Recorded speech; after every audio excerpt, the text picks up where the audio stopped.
Okay na pa.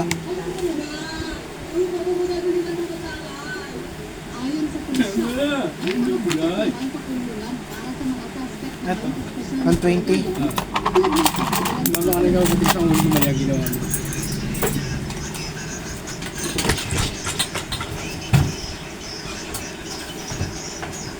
Hindi na nagbigay ng pahuli ang suspect sa harap ng kamera. Pero sabi ng nasa siya. Ano ba? Ay na po at sywete, nandun na po sa baba. Magkahiwalay na po sila. Namahanap ang suspect sa likod ng Okay na pa. online Sige po. children. Okay na lang. Kaugnay ng Cybercrime Prevention Act. Para sa GMA Integrated Kuya Pinoy. 77 po. Silat po. Sige po. Dalawa lang po.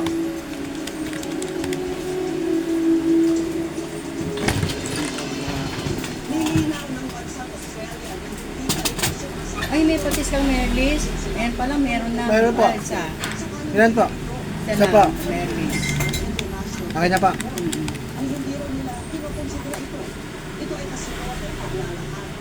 Hindi ako isang list. Ha? Wala siyang video. Magkano ito?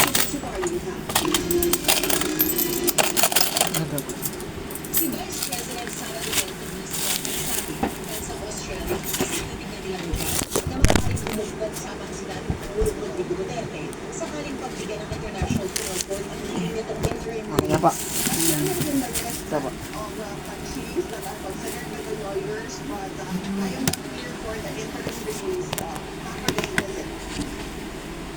Nagagaling lang doon ang visa noong isang linggo at hindi pero gabi kong makatulong si Australian Foreign Affairs Minister Federico ngayon, paglilinaw mula sa pamahalaang ng Australia. Hindi pa rin sila pumapayag na tanggapin ang dating Pangulo kung mabigyan ito ng interim release. Hindi rin daw nila ito kinokonsidera ngayon. Muna eh. Ito. Dorsin nga tayo lang. 90.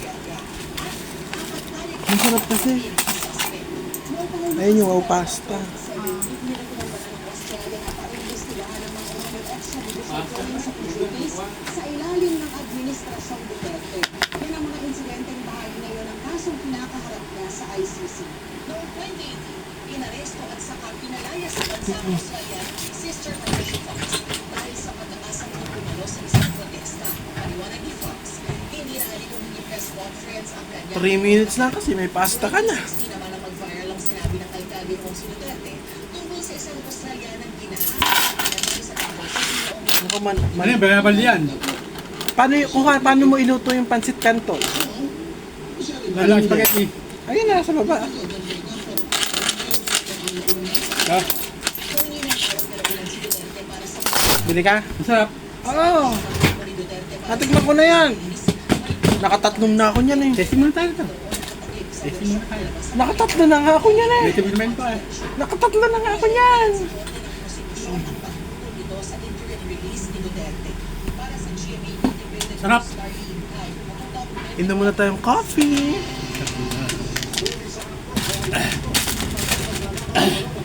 Pumisi ka. May nahuli ka.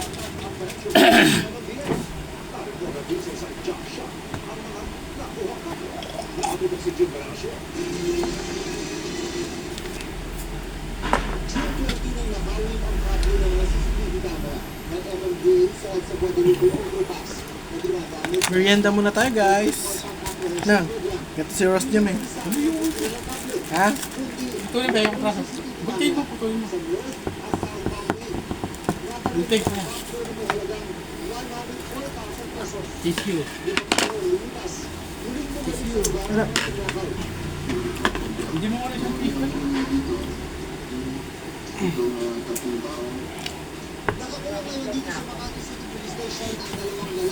Ilan ba?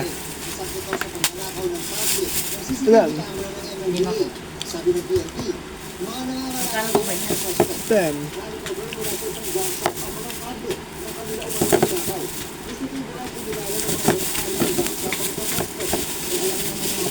Tsaka ano pa?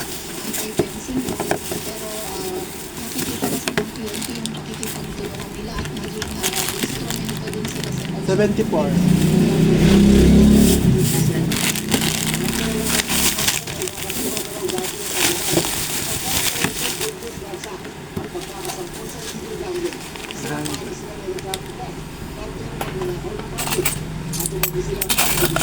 Sa Skyway sa bandang Cuba, naman. Isa ang estado dahil sa Mandanao, naman ang binubulan din. 26. Thank you. 25,000 pesos para ng kapit. Ang kanyang nakuha. Ito po yung mga kable na nagruhay sa mga ilaw yung po sa ilalim po ng ating skyway. Mga police sa mga station ng suspect. Kailangan ko lang mga yun. Para sa GMA Integrated News, yung generasyon ng ito, 24 oras.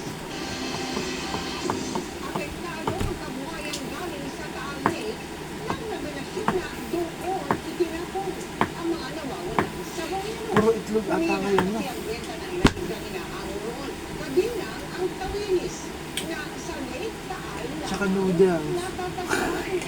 Sakto, nabas ang pawis mo, tagagtak. Parang nung nagkuya ako ng ano yun. Chicken chicken. Ang dalang ulahan. Nagkasabihin kaya na niya. Kakalakas na ulan. Dahil bumibili doon. Hihito pala kakaulan.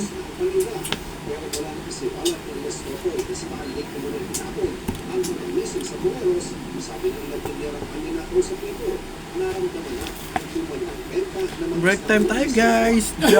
Jollibee.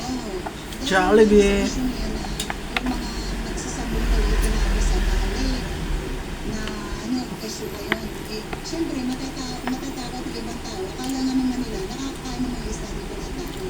Hindi naman talaga yung nakakakain. Bahala ka ako kasi po.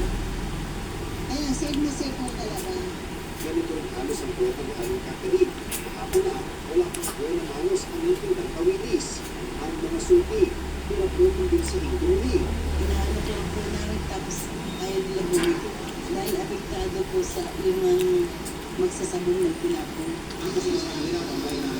Wala, gumaganon lang sila. Gusto ko na tanong. Ang alas 4 ng hapon, may buwan naman ang bumili ng kanyang kawinis at di rin apektado ang usap-usapan. Natin sa lawa, ang list sa Buleros. Dahil alam ko naman hindi naman yung siya wala naman ang masama. Ayos naman yung isda. Kitang-kita naman yung sa itsura pa lang, ang tabano niya. Sa pwesto ng buwan ng tilapia, tumaas pa araw ang bentahan kahit may panita pa. Tungkol sa lisi sa Bulero. Hindi pa rin para ng mga parokyamin ng tilapia ang mga balita tungkol sa lisi sa Buleros. Hindi naman natin masang tinapon eh. Saka matagal na rin naman yun eh. 4 years na yan sabi, 4 years na yan. Wala akong pakialam ko. Basta gusto ko ng tilapia. Sila, bahala sila kung nag-iisip sila ng gayo. Oo, tama ka dyan, te. Tama. Yung sa mga Europe fisheries, aquatic resources, tungkol sa mga isla sa Pilipinas. Dito sa Kalo, nagkaroon sa Alisang Pangkas ng Commission of Human Rights para Kuha na lang dyan ng tubig na malamig. sa Coast Guard Station para maghanap ng karagdagang impormasyon tungkol sa lisi sa Buleros. Wala ang kumano ng Coast Guard Station sa kanilang hintay kanina. Dahil sa gamit kami sa pagpapasok ng Andes City para Malagi. pagpapasok ng Batangas Police Police Office at sa Indy Batangas. Ayon sa mga nakausap ng mga polis, wala ang mga pinunasa ng mga tao. Sinagyan ko na rin yan. Alam ko, ayaw mong putin yun. Tira-tiran mo ako. Pati illegal na droga, illegal live selling na rin online. Live selling. Ano ang ginagawa na resto sa Pampanga. Ang nakatutok 6 Lucas po. Yan. Ganyan yung live sharing. Sabi.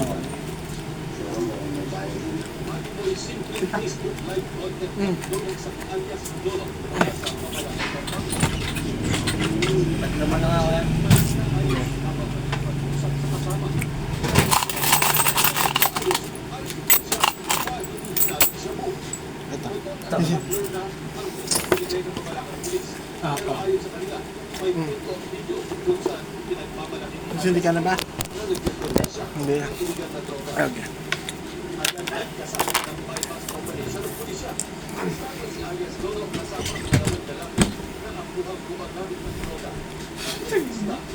Basta ka ako. Nagkakahalaga ng 40,000 pesos, pati mark money at iba pang ebidensya pagpapatunay ng kanilang pagkakasakot sa Hindi naman kasi matibay na evidence sa video ngayon. hindi na nagbigay ng pahayag Hindi tinatanggap siya niya. na nasa kustudiya ng pulisya. Sinampahan siya ng kasong Ano lang yan? Hindi siya matibay pero binaysa siya. Pwede siyang pa. Dati, joke lang to. Beshi, umuwi ka na. So, kali ka may beshi.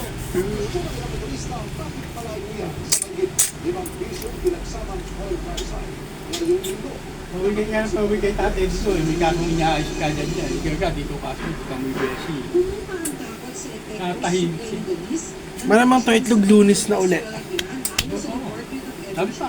Kaya bumaba kahapon ang presyo ng Dubai crude. Nabatayan ang presyo ng produktong petrolyo. Bye-bye guys! Tomorrow na lang.